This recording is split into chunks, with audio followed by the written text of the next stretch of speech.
Arriving in Venus. Try to speak, there's a good fellow, open your eyes. I heard the words as in a dream. I recognized the voice of Gazin, but it seemed to come from the far distance. Opening my eyes, I found myself prostrate on the floor of the smoking room, with the professor and Miss Carmichael kneeling beside me. There was a look of great anxiety on their faces. "I'm all right," said I feebly. "I'm so glad you are safe." It appears that a short time before, Gazin had closed the scuttles of the observatory and returned with Miss Carmichael to the saloon, then, after calling to me without receiving any answer, had opened the door of the smoking room and seen me lying in a dead faint. Luckily Miss Carmichael had acquired some knowledge of medicine, partly from her father, and without loss of time they applied themselves to bring me round by the method of artificial respiration employed in cases of drowning or lightning stroke. It would be tedious to narrate all the particulars of our journey through the dark abyss, particularly as nothing very important befell us, and one day passed like another. Now and then a small meteoric stone struck the car and glanced off its rounded sides. Old Sharon, as Gazin and I had nicknamed Carmichael, after the grim ferryman of the Styx, seldom forsook his engines, and Miss Carmichael spent a good deal of her time along with him. Occasionally she chatted with Gazin and myself in the saloon, or helped us to make scientific observations, but although neither of us openly confessed it, I think we both felt that she did not give us quite enough of her company. Her manner seemed to betray no preference for one or the other. Did she, by her feminine instinct, perceive that we were both solicitous of her company, and was she afraid of exciting jealousy between us? In any case, we were all the more glad to see her when she did join us. No doubt men in general, and professors in particular, are fond of communicating knowledge, but a great deal depends on the pupil, and certainly I was surprised to see how the hard and dry astronomer beamed with delight as he initiated this young lady into the mysteries of the apparatus, and what a deal of trouble he took to cram her lovely head with mathematics. We noted the temperature of space as we darted onwards, and discovered that it contains a trace of gases lost from the atmospheres of the heavenly bodies. We also found there a sprinkling of minute organisms, which had probably strayed from some living world. Gazin suggested that these might sow the seeds of organic life in brand new planets, ready for them, but perhaps that was only his scientific joke. The jokes of science are frequently so well disguised that many people take them for earnest. Gazin made numerous observations of the celestial bodies, more especially the sun, which now appeared as a globe of lilac fire in the center of a silvery luster, but I will leave him to publish his results in his own fashion.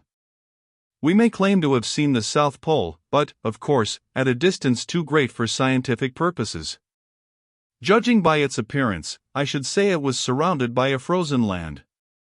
The earth, with its ruddy and green continents, delineated as on a map, or veiled in belted clouds, was a magnificent object for the telescope as it wheeled in the blue rays of the sun. Hour after hour, with a kind of loving fascination, we watched it growing fine by degrees and beautifully less, until at last it waned into a bright star.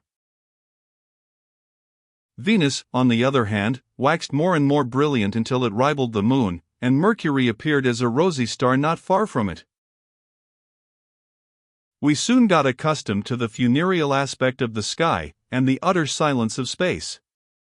Indeed, I was not so much impressed by the reality as I had been by the simulacrum in my dream of sunrise in the moon. When I looked at the weird radiance of the sun, however, I realized as I had never done before that he was only a star seen comparatively near, and that the earth was but his insignificant satellite.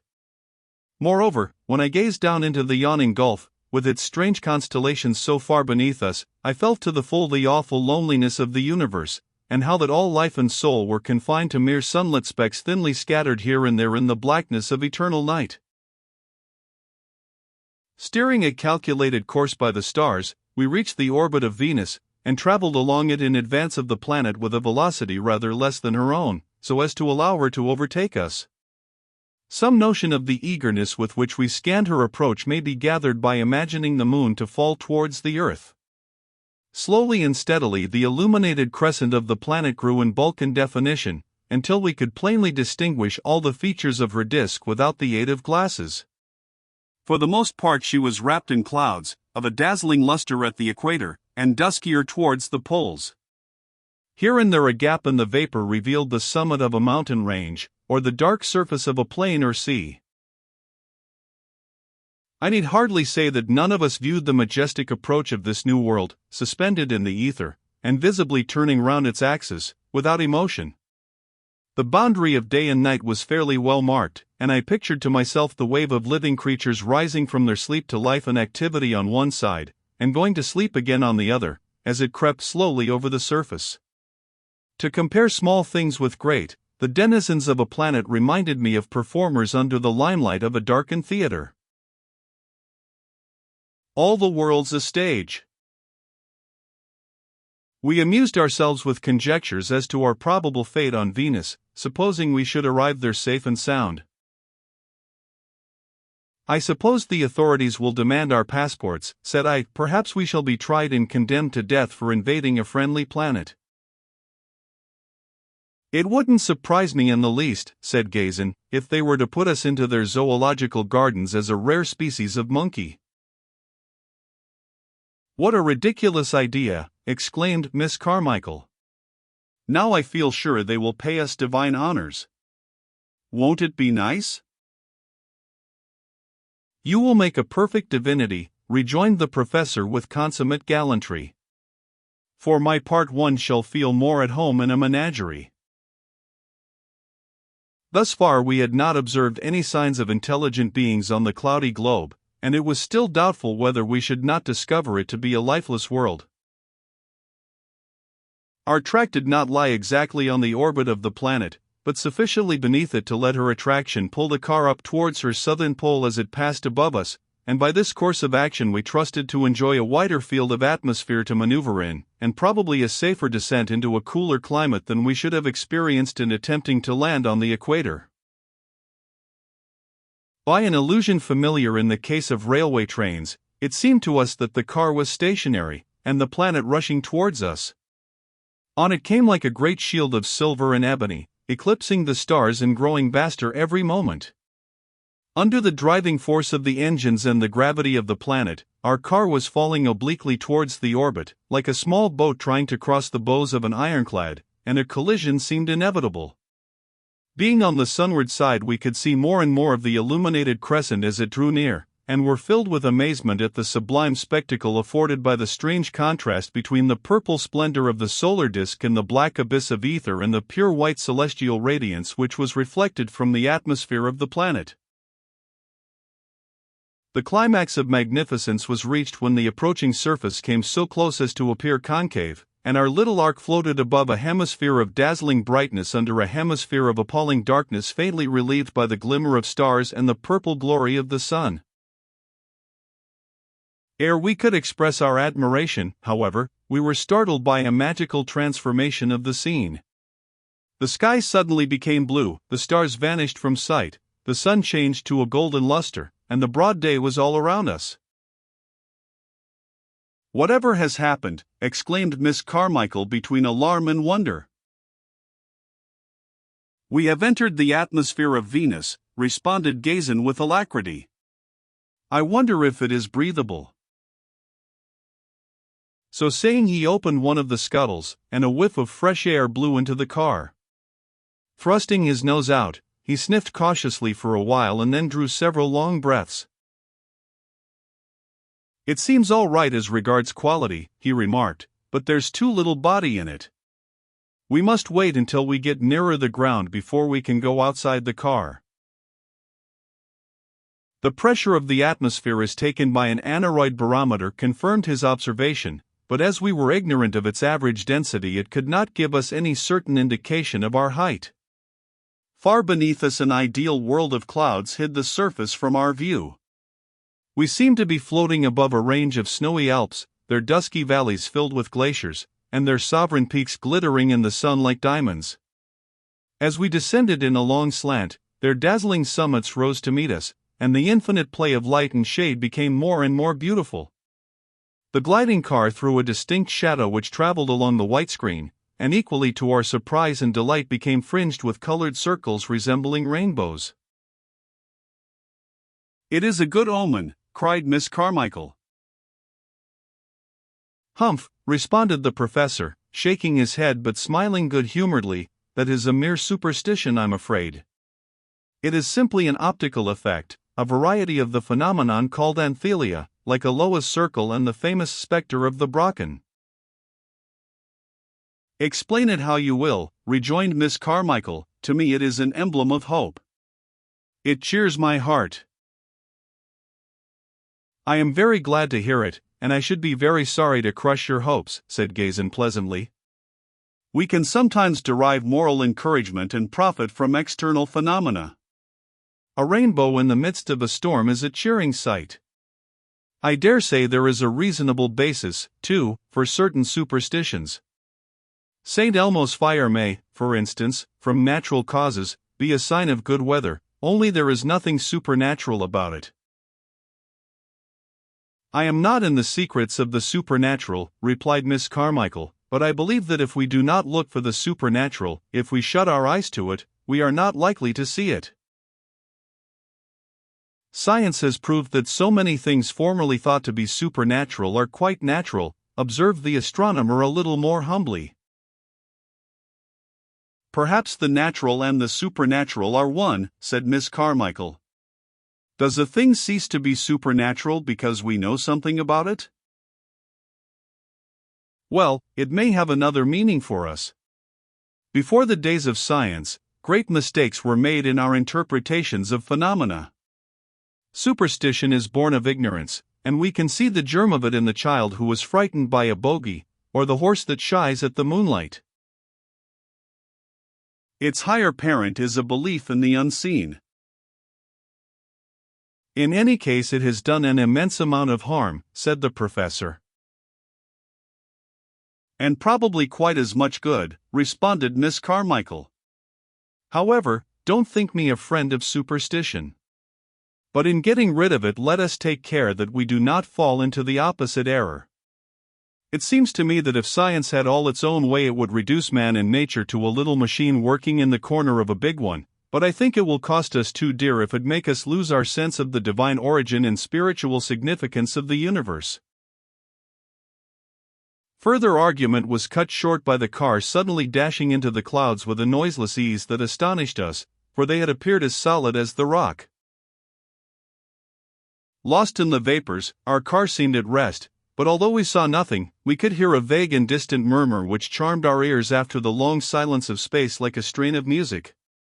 Whether this was due to the sounds of the surface collected in the clouds, or to electrical discharges, I cannot say, for we were trying to solve the mystery by hearkening to it, when it abruptly died away as the car shot into the clear air beneath the clouds. "The sea! The sea!" cried Miss Carmichael, starting up in joyful excitement to join her father, and sure enough we were flying above a dark blue hemisphere which could only be the ocean. Gazin now made another test of the atmosphere, and, finding it satisfactory, we opened the door of the car and ventured on the gallery. After our confinement, the fresh air acted like a charm. It felt so cool and sweet in the nostrils that every breath was a pleasure. We inhaled it in long, deep, loving draughts, which imparted vigor to our exhausted frames, and intoxicated our spirits like laughing gas. I could hardly restrain a wild impulse to leap from the car into the unruffled bosom of the sea below, and Gazin, habitually staid, actually shouted with glee. His voice startled the utter stillness, and was mocked by a faint echo from the surface of the water. By timing the interval between a call and its echo, we found it nearly 10 seconds, which corresponded to a height of about a mile. A repetition of the test from time to time showed that the car was now traveling at a fairly constant level. The wide ocean spread all around us, neither sail nor shore, nor living creature was visible, and we had begun to ask ourselves whether we had not found a watery planet, when Gazin suddenly cried out, "Land!" "Where away?" I inquired with breathless interest. He pointed a little to the right of our course, and following the direction of his finger, I saw a dim outline where sea and sky met. It might have been mistaken for the tip of a cloud, but as we advanced it rose above the horizon and took a definite shape not unlike a truncated cone. The glasses showed it to be an island apparently of volcanic formation, and after a brief consultation with Carmichael, we steered towards it. The emotion of Columbus when he arrived at the Bahamas affords, perhaps, the nearest parallel to our feelings, but in our case the land in sight was the outlier of another planet. Watchful curiosity and silent expectation, the ineffable sorcery of new scenes, the mystery of the unknown, the romance of adventure, the exultation of triumph, and the dread of disaster, were inextricably blended in our hearts. It was a glorious hour, and come what might, we all felt that we had not lived in vain.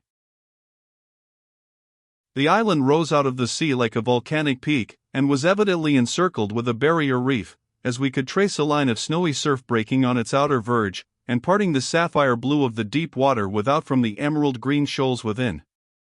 The coast, sweeping in beautiful bays, dotted with overgrown islets, and fended by rocky promontories, was rimmed with beaches of yellow sand. The steep sides of the mountain, broken with precipices, and shaggy with vegetation, ascended from a multitude of spurs and buttresses, resembling billows of verdure, and towered into the clouds. I have used the word verdure, but it is really a misnomer, for although the prevailing tint of the foliage was a dark green, the entire forest was streaked like a rainbow with innumerable flowers, and the breeze which blew from it was laden with the most delightful perfume. Evidently it was all a howling wilderness, for we could not detect the slightest vestige of human dwellings or cultivation. We did not even observe any signs of bird or beast. A profound stillness brooded over the solitude, and was scarcely broken by the drowsy murmur of distant waterfalls. A forest, like the sea or desert, has a magical power to stimulate the fancy and touch the primitive chords of the heart. Even a Scotch hillside, or a Devonshire moor, can throw their wild spells over the civilized man of letters, and appeal to savage or poetical instincts underlying all his culture. So now, where everything seen or unseen was new and strange, and the imagination was quite free to rove, the charm was more intense. We stood and gazed upon the moving panorama like persons in a trance. The trees and plants grew in zones according to their different levels above the sea, after the manner of those on the earth, but we were too high to distinguish the various kinds. Apparently, however, feathery palms and gigantic grasses prevailed in the lower, and glossy evergreens, resembling the magnolia and rhododendron, in the middle grounds. All this part of the forest was so thickly encumbered with flowering creepers and parasites as to seem one immense bower, dense enough to exclude the sunlight and make a perpetual twilight underneath. The higher slopes were clad with pine trees, having long thin needles, which hung from their boughs like fringes of green hair, and bushy shrubs which reminded me of heaths. Above these, enormous ferns with fronds 20 or 30 feet in length, and thickets draped in variegated mosses were thriving in the spray of 1,000 slender cataracts which poured from the brink of the precipitous crags on the summit of the mountain. Seen from a distance, the cliffs appeared of a ruddy tint, but on coming closer we found this was due to myriads of huge lichens of a deep crimson and orange, and that the natural colors of the rock, vermilion and blue, lemon, yellow, purple, and olive green, almost vied with those of the forest lower down the steep. We glided over the crest at a point where it was almost free of cloud, and were astonished to find it carved by the weather into the most fantastic shapes, rudely imitating the colossal figures of men and animals, or the towers and turrets of ruined castles.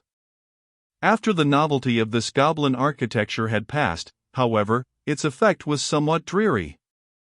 The wind, moaning through the lifeless aisles and crannies of the dripping rocks, the rolling mist and shuddering pools of water, induced a sense of loneliness and depression. The revulsion in our feelings was therefore all the greater when the car suddenly escaped from this height of desolation, and a magnificent prospect burst upon our view. An immense valley seemed to lie far beneath us, but it was really a tableland of hills, rocks, and mountains, shaggy with vegetation, and flung together in riotous confusion like the billows of a raging sea. The stupendous cliffs behind us dropped sheerly down to the level of the plateau, some 10 or 20,000 feet below, and swept around it as a curving wall on either hand until they vanished in the distance. It was evidently the crater of the extinct volcano. Our journey across the blooming wilderness will never fade from my recollection, but when I attempt to give the reader an idea of it, impressions crowd so thick and fast upon me as to choke my utterance. I am equally in danger of soaring into a wild extravagance of generality and sinking into a mere catalogue of detail. Yet I find it impossible to hit a mean that can do any justice to it. The extraordinary way in which the ancient lavas of the interior had been riven, upheaved, and piled upon each other by the volcanic forces, the bewildering variety and exuberance of the tropical plants and trees which battened on the rich and crumbling soil, completely baffles all description.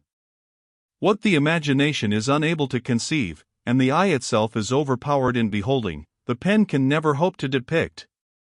Let the grandest mountain scenes of your memory be jumbled together as in a dream and overgrown with the maddest jungles of the Ganges or the Amazon, and the phantasmagoria would still be nothing to the living reality. Most of the highest peaks and ridges, as well as the deepest valleys and ravines, were covered with the embowering forest, but here and there a huge boss of granite or porphyry reared its bare scalp out of the verdure like the head and shoulders of some antediluvian monster. The gigantic palms and foliage trees, all tufted with air plants or strangled with climbers, were literally buried in flowers of every hue, and the crown of the forest rolled under us like a sea of blossoms. Every moment one enchanting prospect after another opened to our wondering eyes.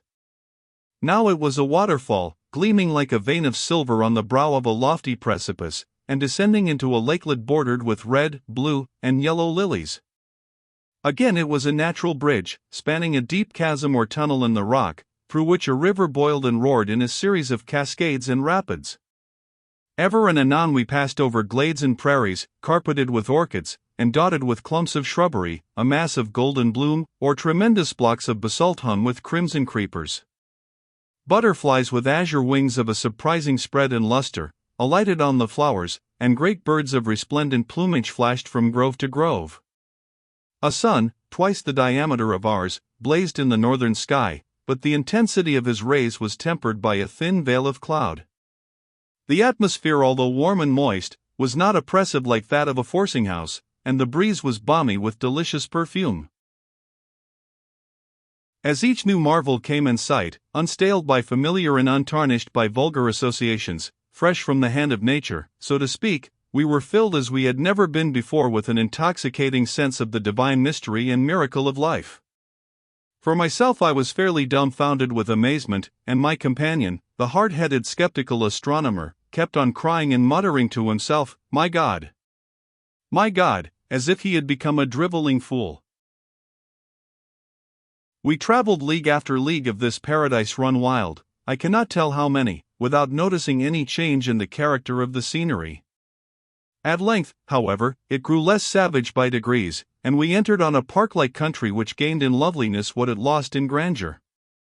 Low hills, clad from base to summit in masses of gorgeous bloom, and mirrored in sequestered lakes fringed with pied water lilies, groves of majestic cedars inviting to repose, rambling shrubberies and evergreen trees festooned with flowering vines, brooks as clear as crystal, murmuring over their pebbly beds, now hiding under drooping boughs, now lost in breaks of tall reeds and foliage plants, grassy meadows gay with crocuses, hyacinths, and tulips, or such like flowers, isolated rocks and boulders mantled with vivid moss and lichens, hot springs falling over basins and terraces of tinted alabaster, clustering palms and groups of spiry pine trees, geysers throwing up columns of spray tinged with rainbows, all these and 1,000 other features of the landscape which must be nameless passed before our view.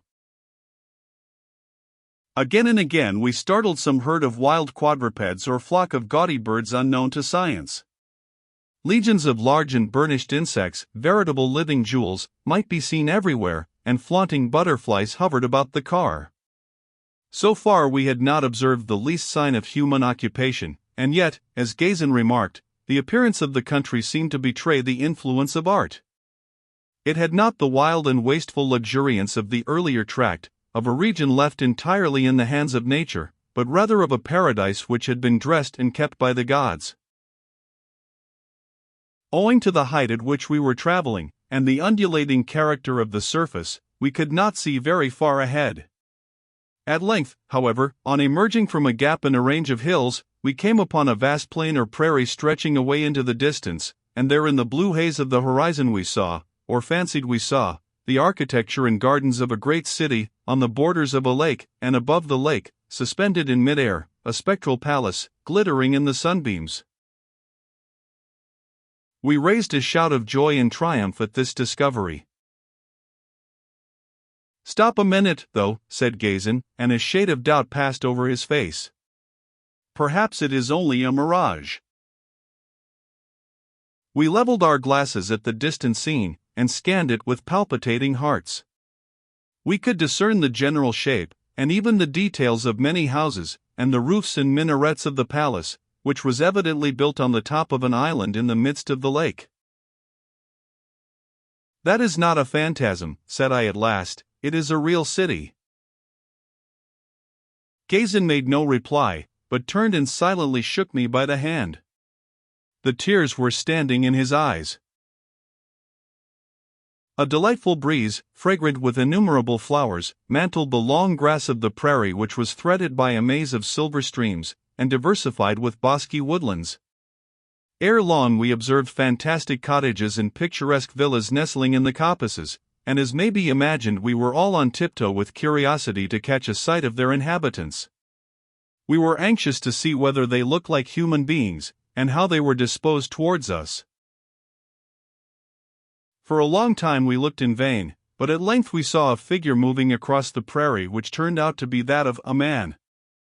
Yes, a man like ourselves, but well stricken in years, and to judge by his costume apparently a savage. His back was towards us, and as we floated past the professor shouted in a tone loud enough for him to hear. "Good evening, sir." The native started, and lifting his eyes to the car beheld it with astonishment and awe. He raised his hands in the air, then dropped them by his side, and sank upon his knees.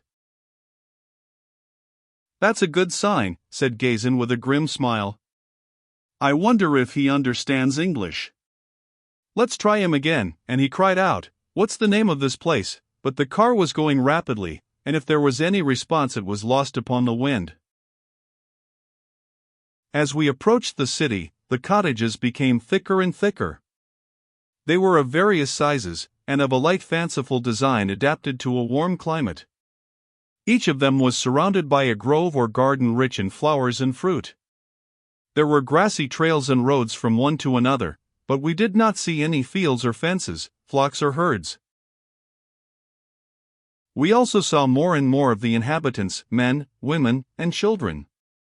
They were evidently of fine race, tall, handsome, and of white complexion, but the men in general were darker than the women.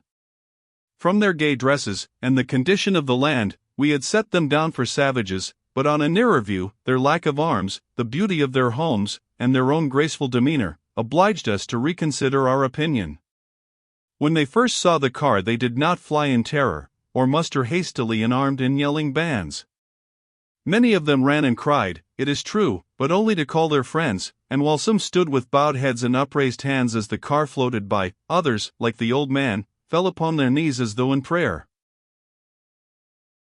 It was getting late in the day, and the sun was now sloping to the crest of the mountain wall encircling the crater. Accordingly we held a consultation with Carmichael as to whether we should land there, or proceed to the city. Carmichael thought we should go on. "But," said Gazin, "would it not be safer to try the temper of the people first, here in the country?" "These people are not savages," replied Carmichael. "They are civilized, or semi-civilized, else how could they have built so fine a city as that appears? If we should see any signs of hostility amongst them, however, the car is plated with metal and will protect us, we have arms and can defend ourselves, and, besides, we can rise again, and slip away from them." We decided to advance, but Gazin and I took the precaution to belt on our revolvers. The huge limb of the sun, red and glowing, sank to rest in a bed of purple clouds on the summit of the rosy precipice, and filled all the green plain with a rich amber light.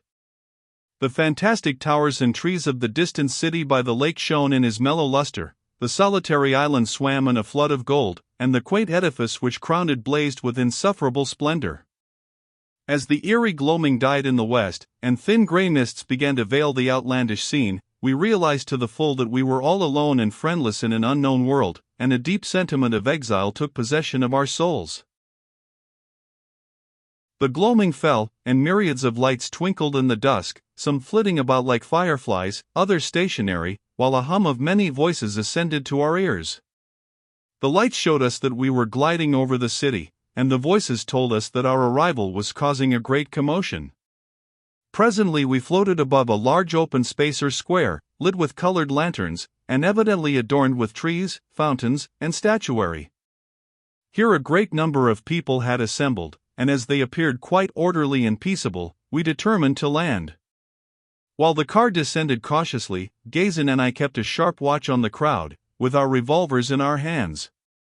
Instead of anger and resistance, however, the natives only manifested friendly signs of welcome. They withdrew to a respectful distance, and, dropping on their knees, burst into a song or hymn of wonderful sweetness as the car touched the ground.